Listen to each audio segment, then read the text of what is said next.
옛날 시작하겠습니다. 안녕하십니까. 435 대표 박상원입니다. 이렇게 바쁘신 와중에 참석해 주셔서 감사하고요. 오늘 원래 오시기로 한 분들이 계시는데 몇 분 빠지시고요. 그리고 화요일날에 목요일날 한번 했고요. 그리고 오늘 두 번째 하는 건데 주중에 일 나가신 직장 나가시는 분들 때문에 주말에 한번 한 거거든요. 그래서 오늘은 좀 다양하네요. 지난번에는 어머님들만 오셔가지고 야 오늘은 학생도 있고 아버님도 계시고 다양하게 오셔가지고 일단은 저희 간담회를 주최한 이유는 원래 기본 취지는 여기 중등부 전용관을 차렸고 수수께끼가 딱 제가 만든 지 10년째 돼가지고 겸사겸사해서 학원 구경도 좀 시켜드리고 여기가 지금 스터디 카페를 이렇게 만들어 놓고 학생들이 중학생들 고등학생들 여기 와서 공부할 수 있는 여건을 마련해 놨습니다. 한번 구경해 보세요. 라는 의도로 간담회를 주최한 겁니다.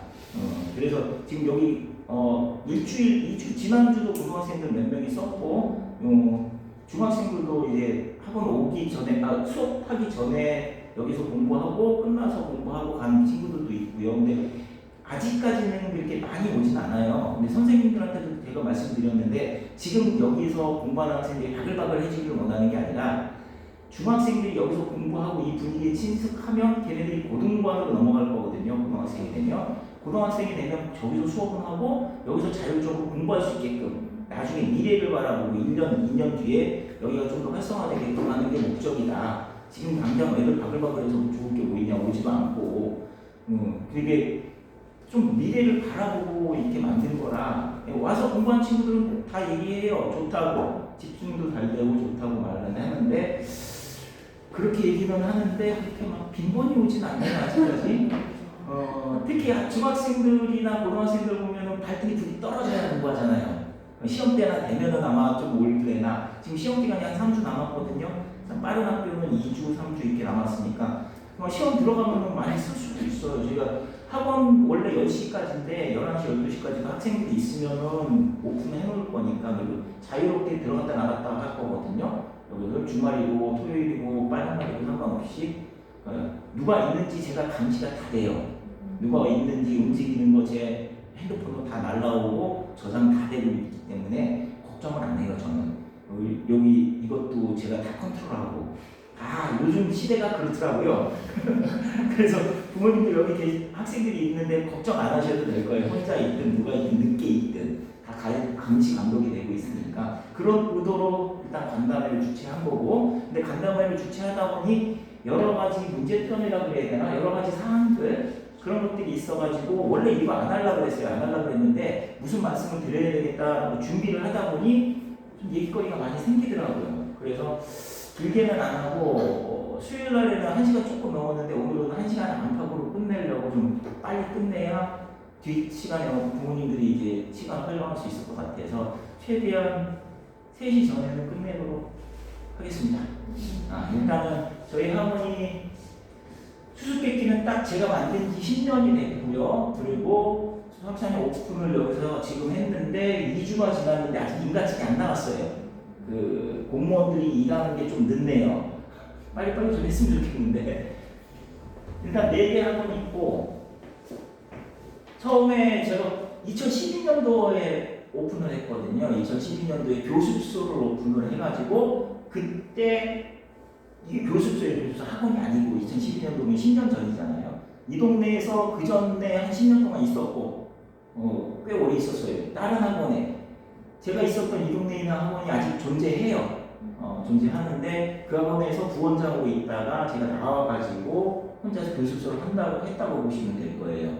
그리고 그때 공부하고 연구해가지고 초등학생들 원래 고등부 위주로 했거든요. 고등부 위주로 했는데 고등학생들이 수학을 못하는 친구들이 왜 못하는지 고민을 좀 했어요. 왜 고등학생 때 수학을 못할까? 그래서 고민하다가 중학교 내용을 모르네?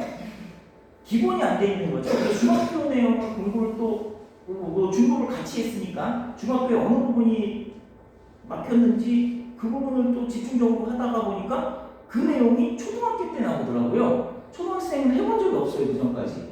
근데 초등학교 때 그 내용이 나오는데 그 내용을 모르는 상태에 개념이 안 잡혀 있는 상태에서 중학교 내용을 하니까 그 부분이 흔들리고 그 부분이 흔들리니까 고등학교 때 영향을 미치더라고요, 그게.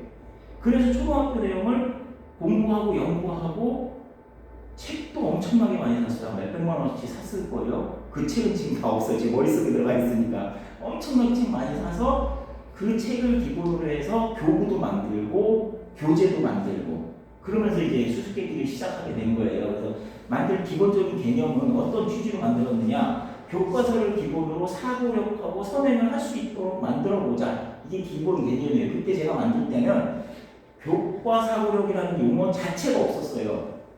교과는 교과고 사고력은 사고력이었지, 사고력, 창의력 이렇게 움직였어요. 교과 내용과 사고 창의력 이런 식으로 양분화되어 있었거든요. 근데 저는 왜 수학을 양분화하는지 모르겠어요. 그래서 교과 사고력으로 제가 이름을 만들었는데 지금은 다 교과 사고력으로 가요. 지금 실제 그래요. 교과 사고력으로 움직여요.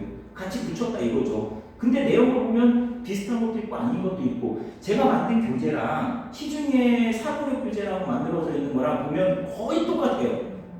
근데 차이가 있다면은 시중에 있는 책들은 대형 회사에서 만들다 보니 청천을 칼라고 이뻐요. 근데 이제 저는 제가 만들다 보니까 좀 투박하고 흑백이고 차이는 그거예요. 거의 비슷해요. 내용들은 거의 비슷한데 저는 거기다 교과 개념을 넣고 안 넣고 이런 거 차이가 뿐이죠. 그리고 선행도 할 수 있게끔 만들었다고 했는데 실제입니다. 실제 선행을 할 수 있게끔 만들었는데 수수께끼 책을 보면은 예를 들어 분수를 보든가 다각형 내용을 보든가 하면은 그 내용이 3학년 때 있는 내용이 4학년, 5학년, 6학년 걸쳐서 있는 내용이 다 있거든요. 분수가 그래요. 3학년 때 나오고 2학년 때도 나오나? 그때 나오고 그때 나오고 학년마다 나와요. 그 내용들이. 그걸 분수 개념 하나에다 다 집어넣거든요. 그러니까 본인들은 그게 3학년 건지 4학년 건지 5학년 건지 모르고 그냥 하는 거예요. 저희는 그게 선행이라고 생각을 해서 개통처럼 만들어 개통수학으로 움직였거든요. 그런데 부모님들은 몰라요, 그걸. 여기 원장님이 충분히 상담할 때 설명을 했어요. 근데 잊어버려요, 그렇게 지나면. 왜 선행 안 해주니에요? 선행 안 해준다고 학원을 바꿔요. 저 입장에서는 좀 답답하죠, 제가 그런 얘기 들으면. 이제 부모님들은 이걸 원하는 거죠. 5학년 1학기, 6학년 1학기 이걸 원하는 거야. 그러니까 그게 선행이라고 생각하시는 거지. 저는 그게 아니라고 생각하는 거고, 같은 내용인데 같이 쭉 가면 애들이 자연스럽게 받아들이거든요. 근데 그거 왜 툭툭 끊어서. 그래서 제가 심지어 이런 얘기까지 수수께끼 교재에다 이건 매달 넣고 쓸까? 그렇게까지 얘기했어요. 워낙 답답하니까 그런 취지로 만들었고, 그리고 선생님 한 분이 개별 지도가 가능한 인원으로 하자. 보통 학원들에 보면은 초등학생도 그렇고, 초등학생도 뭐 적게는 6명, 7명, 10명 이렇게 놓고 강의식으로 수업을 하거든요.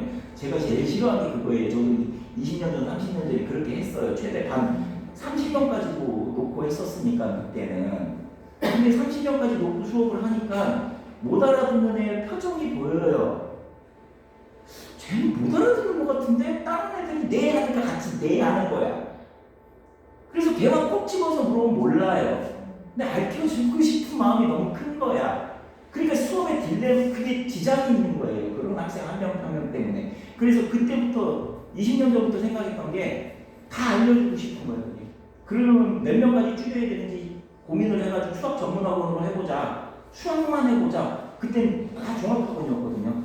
수학만 해보자. 그래서 그런 학원들을 찾아보고, 그런 학원들을 보고, 찾아도 보고, 진짜 가서 수업 어떻게 하는지도 보고, 막, 나름 고민 많이 했거든요. 그래서 인원을 줄이기 시작한 거예요. 줄이기 시작해서 선생님 한 명이 커버할 수 있는 인원이 몇 명인지.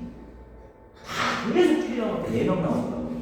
최대 5명까지는 선생님 혼자서 커버할 수 있어요. 그래서 인원을 최소로 가자.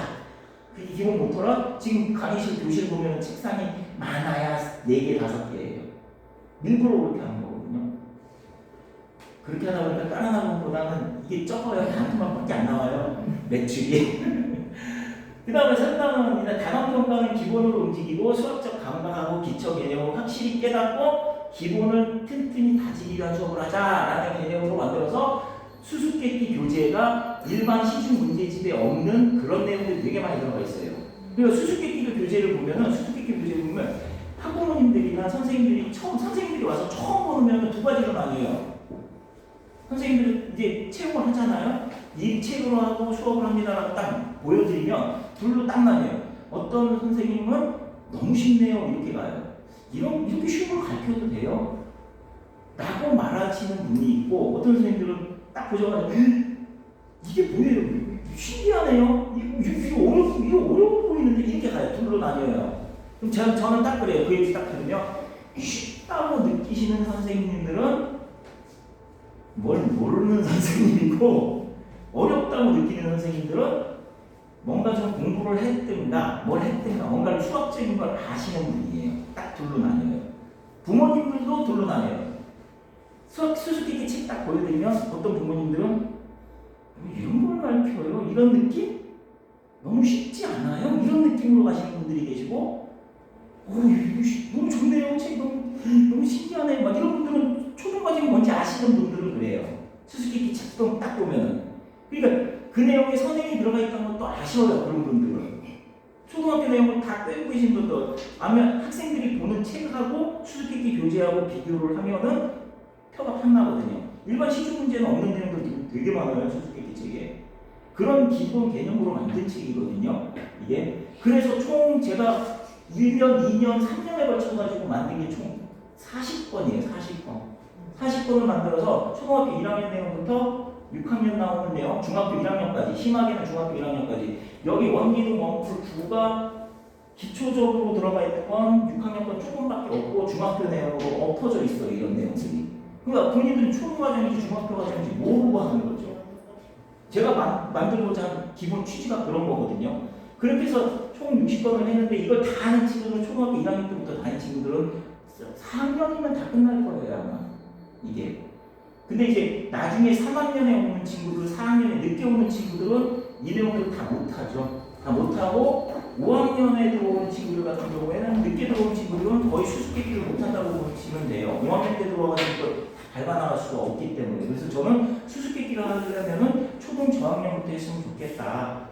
그게 좀 바람이 좀 커요. 이 책에다가 이제 계속 또 만들어내기 시작한 게 이제 단원평가를 잘 보기 위해서 하도 부모님들이 단원평가 얘기를 하시길래 퀴즈 사상을 만들었고요. 이건 단원평가 대비용이에요. 좀 문제가 어려운 것도 있는데 이렇게 생각하시면 돼요. 학교에서 단원평가 보는 수준보다 살짝 똑같거나 살짝 어려운 정도 수준? 시방 문제는 아니에요. 노골적으로 말씀드려가지고. 그래서 퀴즈 사상을 하고 있고 거기다가 애들이 이제 시력 차이가 좀 있잖아요. 수업을 하다 보면 어떤 친구는 잘하고 어떤 친구는 못해요. 그 수준에 맞춰서 기본 개념서로 일단 매스프로를 진행을 하고 나서 문제은행 두 가지를 쓰고 있거든요. 포켓 매스하고 매스프로라는 문제식으로 난이도 조절해가지고 학생마다 다 다르게 진행을 합니다. 지금. 근데 이 두 가지만 매달 50만 원씩 나가요. 문제은행으로. 뭐 적은 돈이 아니거든요. 제 입장에는 엄청나게 큰 투자를 하는 거거든요. 그렇게 해가지고 무학년제 수업으로 완벽하게 선행을 하자. 기본 개념은 그겁니다. 근데 부모님들이 이게 왜 선행 안 해주냐고, 선행해주는다고 3학년인데 6학년 거 하는 학원이 있다. 그런 데를 자꾸 빼나가는 게 저는 좀 안타까워요. 공부를 왜 그렇게 하는지 모르겠어요. 공부 그렇게 시키면 안 되거든요. 여기는 그렇지 않은 분들이 계시니까 제가 편하게 말씀을 드리는 건데, 일단 그러고 나서 지금 현재 15년도에 제가 이쪽으로 이사 왔어요. 지금 옆에 435짜리로 이사 와서 그때 수수께끼를 했던 친구들이 한 20명 있었는데 인원이 점점 좀 풀더라고요. 인원이 점점 풀어가지고 17년도에 효병원 자리에다가 수수께끼 오픈했습니다. 오픈했는데 1년도 안 돼가지고 100명을 넘겼어요. 여기서 너무 좀 잘 나갔어요. 여기가 많이 잘 나갔는데 그때 코로나가 터져가지고 코로나도 그렇고 자리도 그렇고 여러 가지 문제점이 있어가지고 지금 2층짜리로 이사를 한 거거든요. 확장해가지고. 근데 옛날에 저 효병원 자리에서는 인테리어도 별로 안 이뻐가지고 막 이쁘게 해달라고 노래를 불러서 2층에는 좀 쌈박하게 했죠. 쌈박하게 돈 좀 들여가지고 이쁘게 했고, 그리고 나서 작년에 435 플러스라고 해서 중등반하고 중학생하고 고등학생은 아니지, 중학생을 기본으로 해서 초등 9학년하고 고등학교 2학년까지만 커버할 수 있게끔 하려고 플러스라고 적고, 지금 효병원 자리, 옛날에 수수께끼 있던 자리, 그 자리에다가 이제 플러스 수학이라고 해서 들어갔거든요. 제 밑에 있던 부원장이 같이 해가지고 거기로 간 거예요. 그러니까 여기는 이제 형제 학원이라고 보시면 돼요. 부모님들이 가끔 물어보세요. 플러스는 뭐고 여기는 뭐예요? 435 뭐 이렇게 문의점을 많이 주시는데 똑같아요. 교재도 똑같고 진행하는 것도 똑같은데 이제 435하고 차이점이 있으면 435는 좀 학생들 편하게 해주고 플러스는 조금 435보다 빡세요. 조금 빡세게. 그리고 선생님들이 달라요. 거기 있는 선생님들하고 여기 있는 선생님들하고 좀 많이 다르고 선생님들이 다르다 보니까 티칭하는 방법도 살짝 다르고 그냥 큰 차이는 없어요. 거의 같아요. 같은 내용으로 같이 나가고 같이 움직이는데 살짝 지도하는 사람이 다르다 보니까 거기 원장은 젊다 보니까 그냥 열정이 있고 저는 좀 나이가 있다 보니까 노하우가 있고 이런 차이점이지 똑같다고 보시면 돼요. 그러니까 그렇게 해서 지금 1년 넘었는데 여기도 목표 달성했고요. 벌써 넘었어요. 그래서 1년도 안 되는데 원래 넘겨버려가지고 배가 좀 살짝 아파요. 그런 상태인데 그러고 나서 22년도 올해죠. 요번에 이제 2주 됐어요. 여기서 여기 2주 돼가지고 수학 사냥을 했는데 플러스를 넘기고 나서 435에서 중학생하고 고등학생들을 계속 해오고 있었거든요. 계속 해오고 있었는데 이 자리가 났어요. 계속 자리는 보고 있었어요. 중등반을 뛰고 싶어서. 제 목표는 초등반, 중등반, 고등반 세 개를 분리하고 싶은 게 제 목적이었거든요. 그 목표를 하려고 계속 1년 동안 계속 자리를 봤어요. 근데 저쪽 자리가 효병원 자리가 수수께끼 나오고 나서 비자마자 다른 학원이 들어갔다가 그 학원이 또 안 한다 그래가지고 바로 플러스를 집어넣고 그 다음에 이 자리도 나자마자 바로 그냥 오케이 해가지고 들어오게 된 거죠. 그래서 인테리어하고 최대한 이쁘게 하자.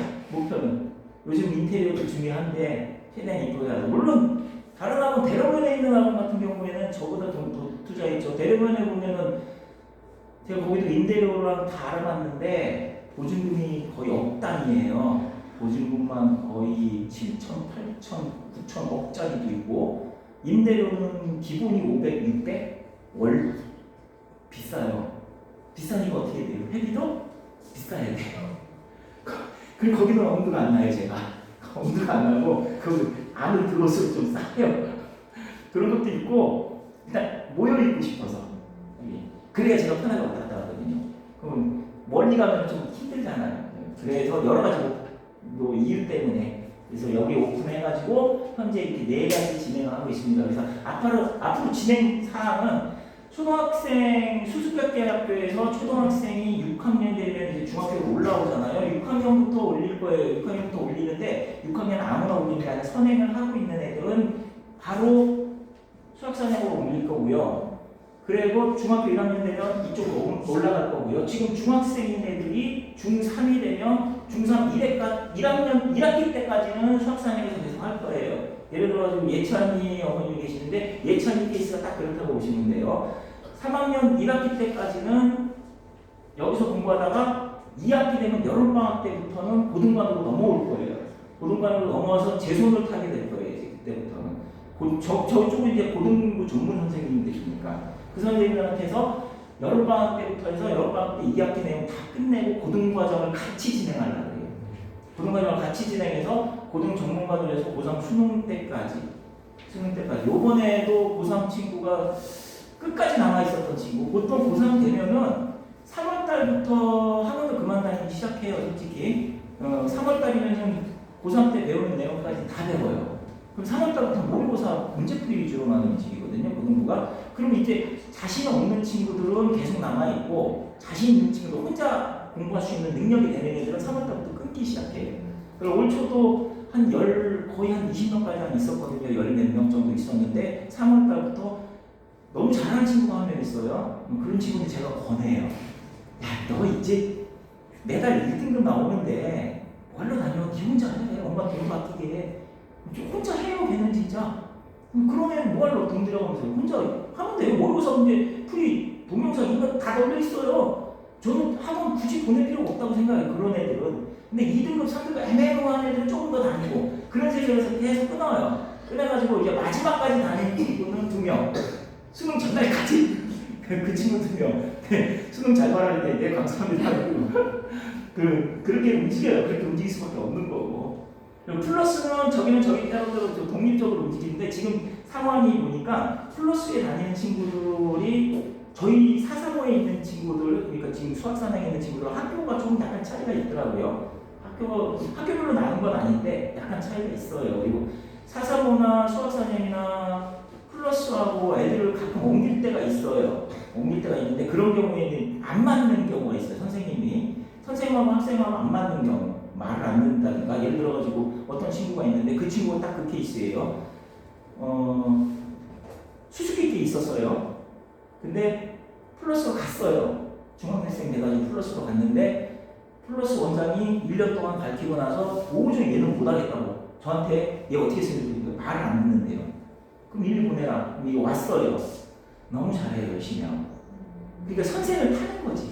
그런 경우에 근데 반대로 되는 경우도 있어요. 여기서 안 맞아가지고 쟤는 우리하고 안 맞는 것 같아. 자네 스타일이 맞는 것 같아. 그럼 글로 보내요. 그럼 글로 가서 숙제도 하고 뭐도 하고 잘 따라가는 친구들도 있고. 그럼 거기도 안 맞고 여기도 안 맞으면 그냥 끊어야 되는 거. 어쩔 수 없으니까. 최대한 그런 경우가 좀 있어요. 그런 경우도 있고. 그래서 그 다음에는 이제 상담에 대한 내용인데, 이제 상담에 대한 내용은 이제 학부모님들이 가끔 왜 수수께끼는 상담을 그렇게 열심히 잘해주는데 사사모방 가면 상담이 없냐? 라고 물어봐요. 이제 그래서 그 부분에 대해서 제가 말씀드리고 싶어서 그런 건데, 일단은 지금 사례를 갖고 온 거거든요. 제가 갖고 온 사례는, 다른 학원 사례는 홈페이지를 보고 또는 직접 전화도 해보고 그렇게 해가지고 사례를 적어놓은 거예요. A학원은 저희 학원은 매달 학생들의 진도 상황하고 습득 정도 등 학생 전반 사항을 매달 부모님들께 최소 2회 이상 담임 선생님이 직접 상담 전화를 드립니다. 라고 홈페이지에 써 있어요. 실제 그렇게 하더라고요. 이거 제가 30년 전에 했던 거예요. 25년 전, 30년 전에. 학원에서 목록이 나와요.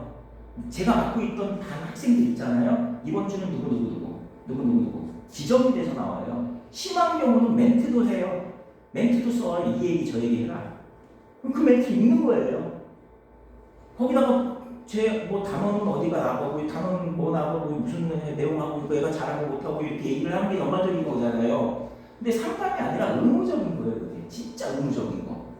그러면 학생이 여기 10명이 앉혀놓고 수업을 하는데 담임 선생님이 매달 그 학생 한 10명한테 매달 한두 번 이상은 상담 전화를 시키거든요. 시키면 맨날 하던 얘기가 그 얘기예요. 어떤 애가 어느 날 갑자기 뭐 50점 맞았던 애가 어느 날 갑자기 100점 맞은 일은 없잖아요. 그냥 맨날 똑같은 얘기 하는 거예요. 맨날 똑같은 얘기. 그게 저는 너무 싫었어요. 진짜. 너무 싫어서 이거 너무 의무적인 상담이 저는 싫어했어. 지금도 싫어요. 왜 그렇게 해야 되는지 모르겠어요. 두 번째 또 어떤 학원 갔더니 이렇게 써 있더라고요. 이 근처에 있는 학원이에요. 홈페이지에 써 있는 거 그대로예요. 저희 학원은 학원 어플에 언제든지 상담 요청을 해주시면 최대한 빨리 전화를 드리겠습니다. 학원 어플이 따로 있어요. 돈을 줘서 만들었나 봐요. 그 학원 어플에. 방문 상담을 원하는 경우는 예약해 주시면 원장 또는 담임 선생님이 언제든지 상담해 드립니다. 이런 기준을 맞추게 된 이유는 타 학원처럼 의무적으로 전화드리는 의미 없는 상담보다 제가 말했던 내용이 여기 들어가 있죠. 필요한 곳에 더 효율적이고 정확하게 시간을 투자하기 위해서입니다. 상담을 안 드리겠다는 거죠, 이게. 그 학원이. 저는 이런 거 안 써놨는데 여기 말을 이렇게 써놨더라고요. 당연히 저희가 먼저 상담들이 발생하면 즉시 연락을 드리고 있습니다. 저랑 똑같은 개념이거든요. 똑같은 개념이 문제가 있으면 당연히 드리는 거죠. 당연히. 내가 공부를 어느 날 갑자기 안 해요. 내가 오늘 표정이 좀 이상해요. 와야 되는데 안 와요. 문제가 있을 때 당연히 드리는 거죠. 근데 그렇지 않은 경우는 애가 어느 날 갑자기 확 올라갔다가 확 떨어졌던가 누구랑 싸웠다든가 이런 거 아니면은 늘 똑같잖아요. 솔직히. 할 말이 뭐 있다고 굳이 의무 전화를 해야 되냐. 그리고 제 가장 큰 단점은 제가 그렇게 말을 그렇게 원활하게 부드럽게 그냥 너건 이렇게 못해요. 그렇게 안 돼요. 그리고 저는 눈을 보고 직접 얘기하는 걸 좋아하는 성향이다 보니까 전화를 하면은 안 보이잖아요. 안 보여요. 그분이 밝은 표정인지 긍정적인 표정인지 부정적인 표정인지 잘 모르셔요. 그리고 전화 통화하는 거 제가 많이 싫어하고 전화 통화를 하면 제가 말이 되게 딱딱해져요. 되게 안 좋게 들리나 봐요. 왜 따지네요, 저보고. 저는 따진 게 아니거든요. 전화 통화하는 거를 저랑 전화 통화하면서 선생님들도 제가 부드럽게 얘기하는 걸 들어본 적 없을걸요, 아마? 그래서 되게 사무적이에요. 끊어져요. 근데 저는 그게 단점이에요. 이게 전화 통화를 눈으로 안 봐도 이렇게 자연스럽게 얘기해야 되는데 수수께끼 원장님 그게 잘 돼요. 그러니까 부모님들한테 전화를 잘해요. 근데 전화 그게 너무 힘들어요. 남자다 보니까 전화로 상담하고 전화로 얘기하는 게 너무 힘들어요. 좀 선생님들도 시키잖아요. 제가 하기 부담스러워서 선생님들 시키면 선생님 제가 왜 해요? 이래요. 아니 무슨 이유가 있으니까 전화 좀 하세요 라고 얘기를 해요. 그러면 하긴 하는데 막 부들부들 떨어가면서 해요. 부모님들하고 상담 전화하는 사람은 되게 부담스러워요, 선생님들이. 그래서 제일 좋은 거는요, 아까 여기 써있잖아요. 예약을 해서 몇 시까지 가겠습니다 해서 방문하셔가지고 선생님의 얼굴도 보고 제 얼굴도 보고 그게 제일 편해요. 저는 솔직히 직접 보는 게 제일 편해요. 전화하는 것보다.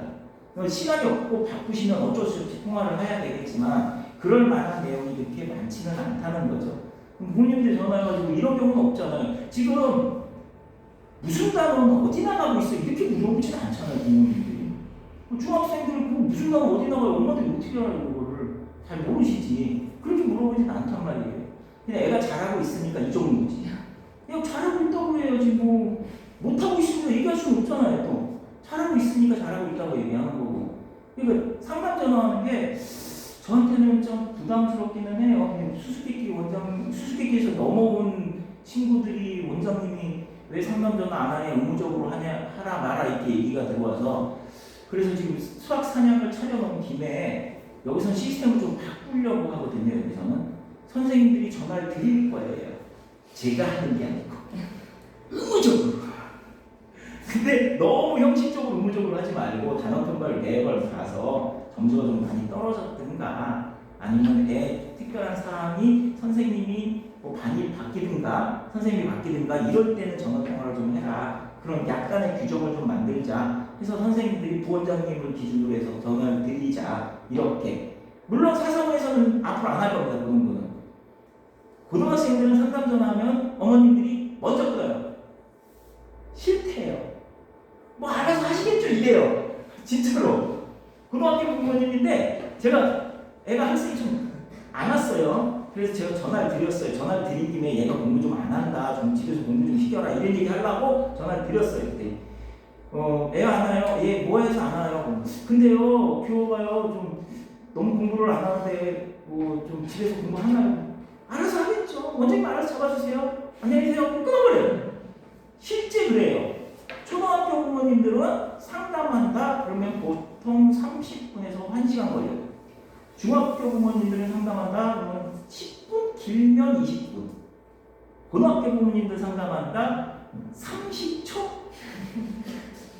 오히려 부모님들이 더 부담스러워해요. 왜 그러냐면 초등학교는 어느 정도인지 모르니까 학생들이 내 자식의 기준이 어디 있는지도 모르고 단어 평가는 100점을 맞긴 맞는데 많이 틀려야 한두 개인데 진짜 잘하는 걸 못하면 비교가 힘들어요. 그러니까 모르니까 막 그렇게 해요. 근데 중학생들은 이제 어느 정도 알아요. 내 자식이 될지 안 될지 하는지 어느 정도 아니까 상담도 어느 정도 가요.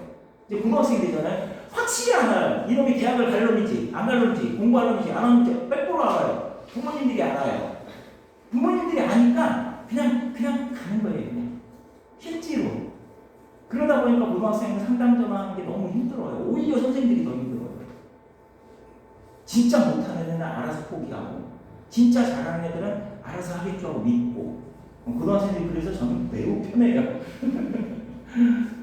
자, 그래서 수수께끼는 제가 말씀드려도 이렇게 하고 사상은 이렇게 하겠다고 지금 제가 미리 말씀을 드렸고요. 그래서 이제 선행에 대해서 제가 이걸 준비하다 보니까 준비를 하면서 근래 들어가지고 상담을 좀 했는데 두 가지가 좀 걸리더라고요. 두 가지 걸리는데 어떤 분이 상담을 하는데 중학생이에요. 중학생인데 숙제는 내줍니까? 숙제 저희들이 잘 안 내주는데요. 원하시면 내드릴게요. 숙제가 없어요. 원래는 기본 개념은 없어요. 그렇다 하나. 그 다음에 선행을 해줍니까? 선행은 학생에 맞춰서 해줍니다. 그랬더니 저쪽에서 상담하고 왔는데 거기는 너무 체계적으로 돼 있는데요. 여기는 왜 그런 체계가 없어요? 체계적인 게 뭔데요? 라고 물어봤죠. 물어봤더니 이거예요. 이게 체계적이라는 거예요. 실제 이건 다른 학원이에요. 다른 학원, 저희 학원이 아니고. 중학교 2학년인데 월수금 2시간 반씩 월수금을 갔는데 숙제는 기본적으로 내준 상태에서 월요일날은 중학교 지금 현재 시간표니까 2학년 2학기 거하고 수요일날은 3학년 1학기 거하고 금요일날은 3학년 2학기 거를 한대요. 이 세 개가 연관성이 하나도 없어요. 전혀 다른 내용이에요. 완전히 다른 내용. 중학교 때 1학기 내용도 있잖아요. 중학교 1학년 1학기, 2학년 1학기, 3학년 1학기는 방정식하고 함수로 연결돼 있어요. 쭉 같은 맥락이에요. 2학기 내용은 도형이에요, 전부 다. 근데 1학년 도형, 2학년 도형, 3학년 도형, 2학기 내용 다 도형인데 연관성 하나도 없어요.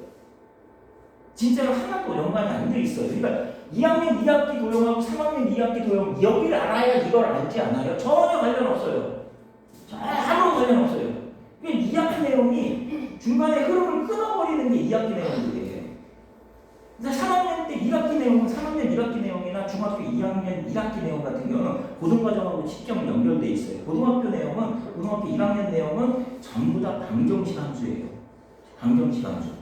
2학년 내용 하잖아요. 방정식 함수가 미적분이에요. 글로 넘어가요. 그렇게 쭉 연결돼요. 도형 고등학교 때 안 나와요. 도형 볼 일이 없어요.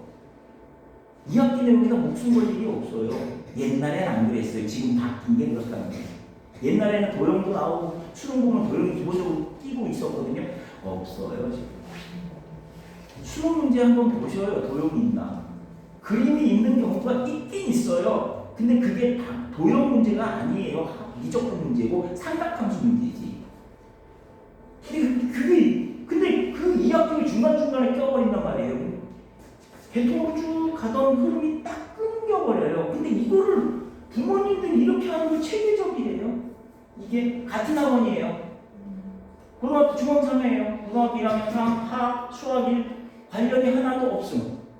아무런 연관성이 없어요. 그럼 얘네들이 그래서 물어봤어요. 너 어떻게 하냐? 안 잊어버리냐?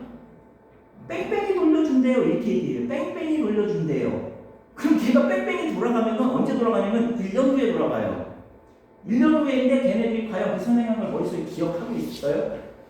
아무도 못해요. 다른 학원에서 선행하고 온 애들 저희 학원에 와서 제가 테스트 하잖아요. 통과한 학생들이 거의 없어요. 거의 10명이 와서 저하고 하고 테스트를 하는데 제가 테스트할 때 심화 문제 준 적이 한 번도 없어요. 기초 개념을 물어보지.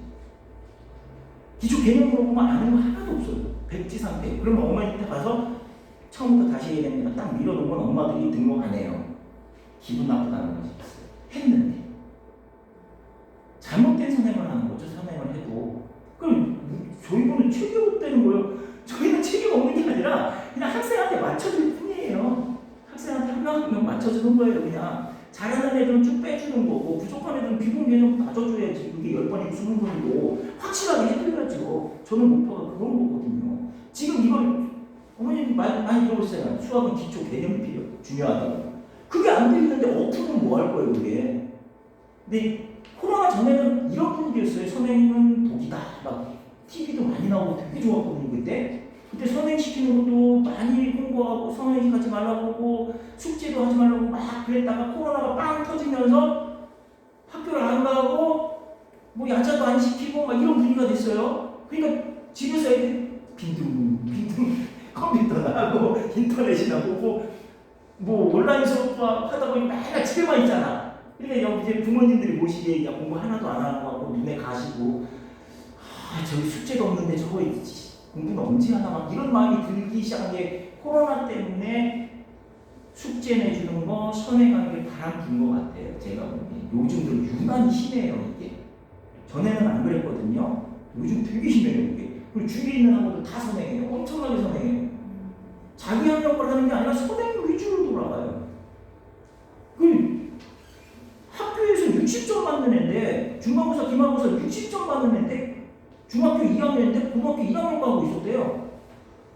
그게 뭔 짓이요? 그게 자기 학력을 다 무너져 있는 상태에서 그런 얘기 들을 때는 저도 열받아요. 왜 그런지 모르겠어요, 솔직히. 왜 그렇게 하는지. 이것도 다른 학원이에요. 이거 둘 다 대구에 있는 학원이 잘 나간다는 학원. 잘 나가는 학원.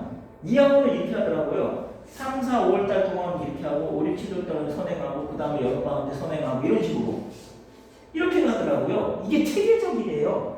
난 이해가 안 가요, 솔직히. 이게 왜 체계적이지? 아니 모든 학생들이 다 저게 맞춰서 저 커리큘럼대로 맞춰서 애들이 습득이 될까요? 안 돼요. 2명을 앉혀놓고 수업을 해도 애들 받아들이는 게 달라요. 수학 문제 풀다 보면요 과정 있잖아요. 어떤 학생은 첫 번째 줄에서 틀리고 어떤 학생은 두 번째 줄에서 틀리고 어떤 학생은 과정 다 맞춰놓고 답만 틀리고 이래요. 그걸 선생님들이 잡아줘야죠. 그렇게 잡아주는 거고 그 학생이 잘하면 잘하는 대로 쭉 뽑아줘야 되는데 일률적으로 몇 개월 만에 못 끝내고 몇 개월 만에 못 끝내고 기계가 아니잖아요. 10명을 앉혀놓고 이 학원들이 다 한 반에 10명씩 놓고 수업하는 데거든요. 10명 이상씩.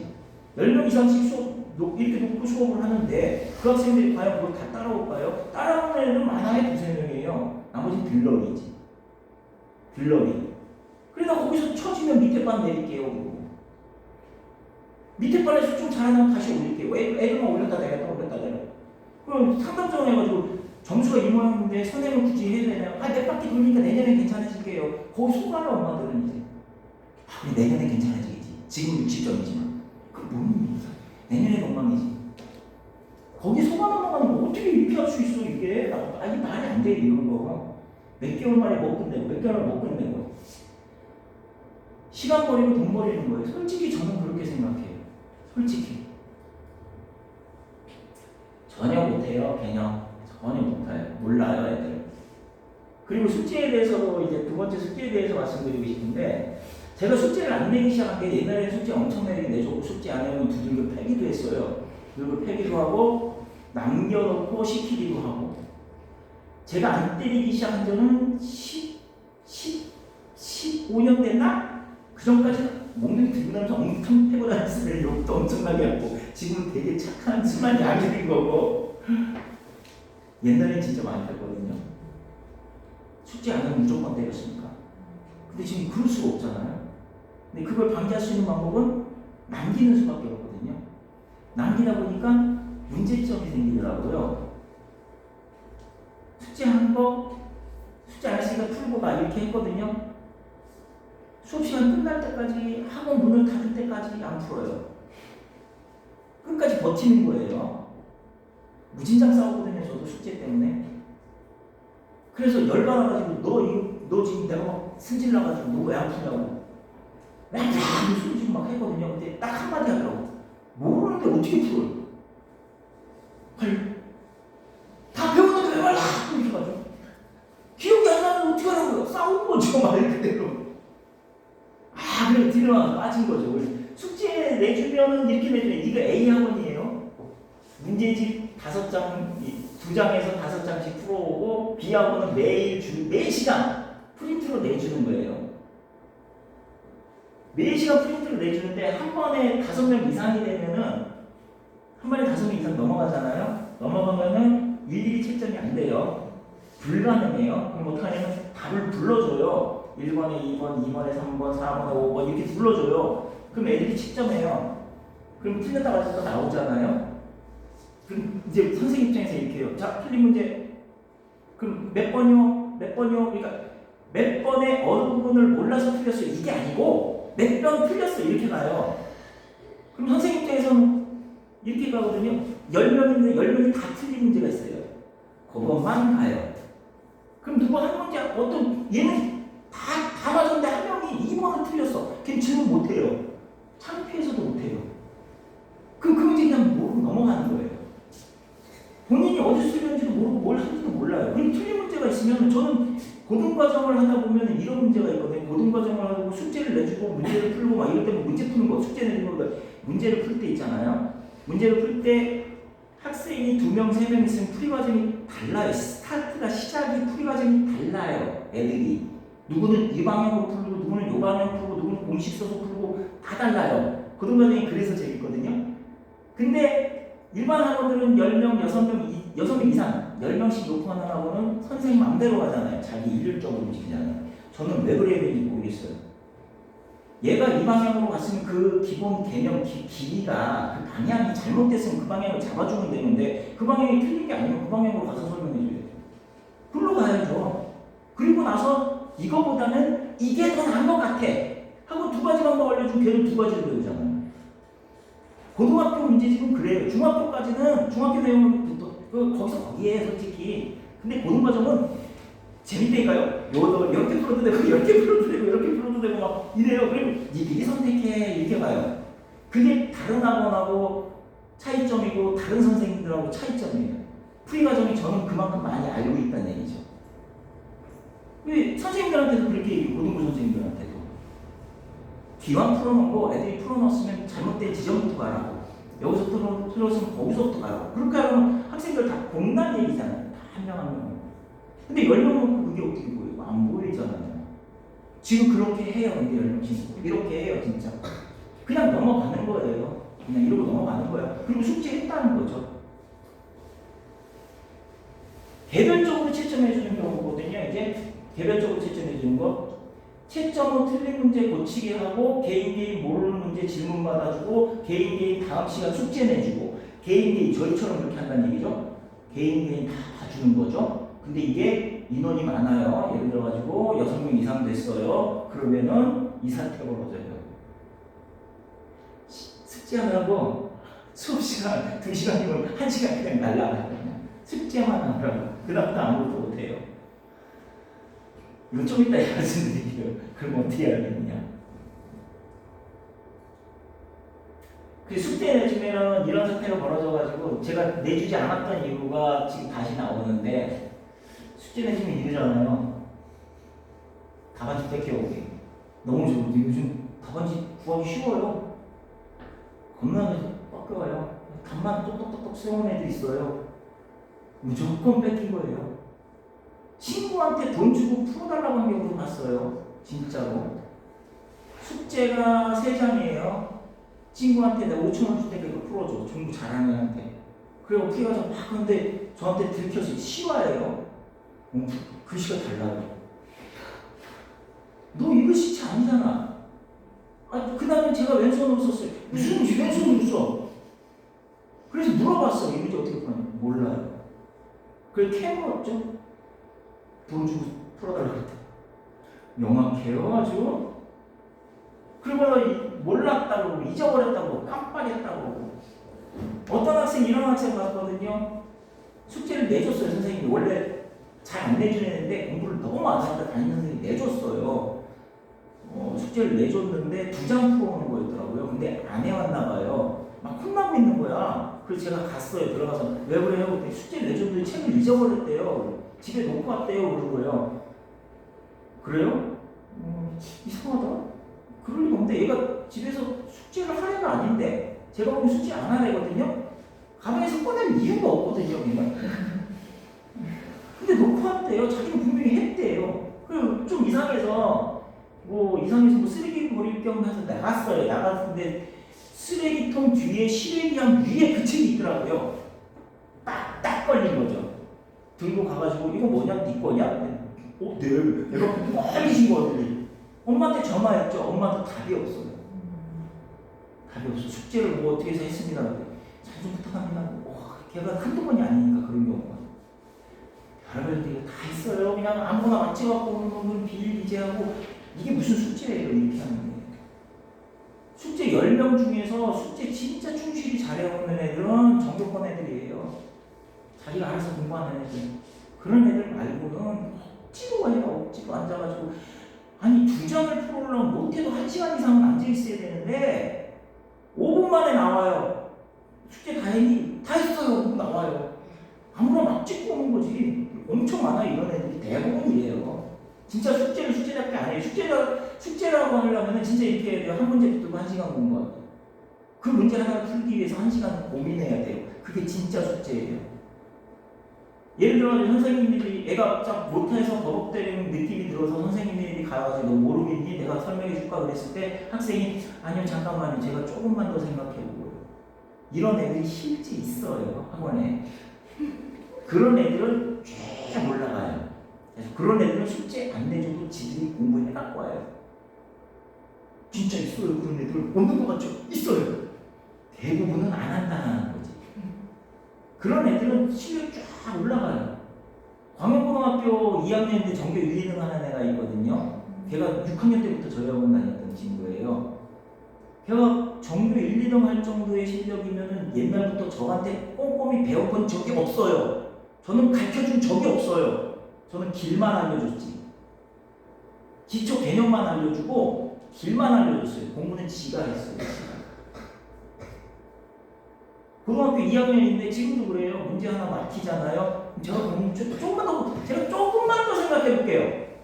그럼 그 문제 하나 갖고 30분을 해요. 저도 옆에서 같이 문제 풀면서 같이 고민해요. 그게 수학이잖아요. 그게 재밌어요. 그렇게 해야 수학으로 올라가요. 수학은 공부 그렇게 해야 돼요. 양으로 하는 게 아니고 너무 양으로 밀어붙여요. 다들 숙제 많이. 어떤 학원 제가 요번에 이것 때문에 준비하라고 해서 이제 수수께끼 원장한테 부탁했거든요. 주변에 있는 학원들 다 조사해보라고. 저는 다 했어요. 원비가 얼마고 몇 시간 하면 어떻게 하면.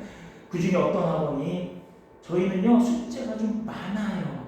좀 과할 정도로. 그거 어떻게 해요? 그랬더니 담임 선생님이요 다 알아서 하세요. 담임 선생님 각자 알아서 하세요. 이러더라고요. 니들 쪽으로 안 다니는지. 어떤 선생님은 남기기도 하고요. 어떤 선생님은 뭐 붙잡아 놓기도 하고요. 뭐 담임마다 달라요. 이렇게 얘기하더라고요. 관리 안 한다는 뜻이에요. 그게 뭔 짓이고 그렇게 그런 식으로 8번 풀면 무슨 소용이 있어요? 그래서 저희가 이런 이유 때문에 학원 등록 안 한 애들 요번 달에만 해도 4명이나 등록했는데 아무도 등록 안 했어요. 등록이 아니라 상담해서 아무도 등록 안 했어요. 이 두 가지 이유로. 숙제 없다면 어떤 분들은 등록해놓고 숙제 없다고 그랬더니 환불해갔어요. 진짜로. 아 이런 분만 속 터져요. 속 터져. 왜 그런지 모르겠어요.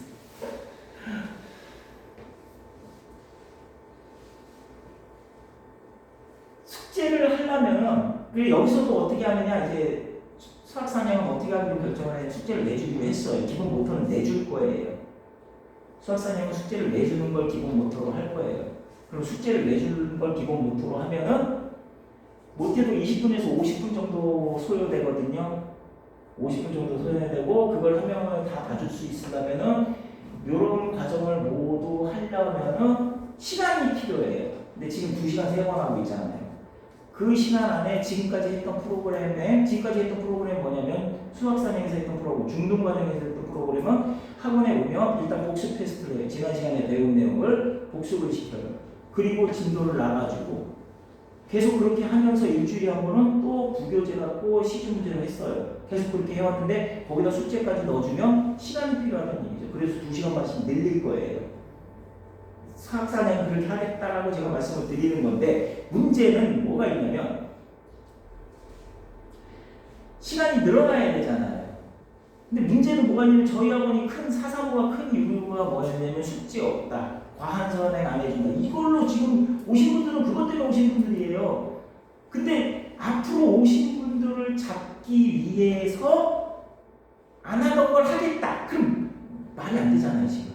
그래서 그걸 형평성을 맞추기 위해서 처음에는 제가 수학사냥을 오픈해놓고 지금 시스템에서 숙제 하실 분들은 선택하세요 이렇게 하려고 했는데 그렇게 하니까 좀 반발이 좀 있더라고요. 선생님들 간에 각 관의 원장님들하고 다 협의를 하는데 다 원장님들이 반대하더라고요. 선행 부분은 그대로 하는 걸 합의 봤어요. 선생님들도 합의 봤고 선행을 무리하게 하지 말고 따라올 수 있는 애들만 다 하자. 그래 합의를 봤는데 숙제 부분이 합의를 안 된 거야. 그래서 결론은 고민하다가 기존 체제에서 숙제를 얻지 말고 숙제를 2시간 반씩 해서 숙제를 해주는 걸 기본 모토로 해서 안 하겠다는 학생들은 빼자. 그렇게 바꾼 거예요. 그러니까 저희는요 숙제를 안 시켜도 제가 알아서 관리하겠습니다 하시는 분들은 변동사항이 없을 거예요.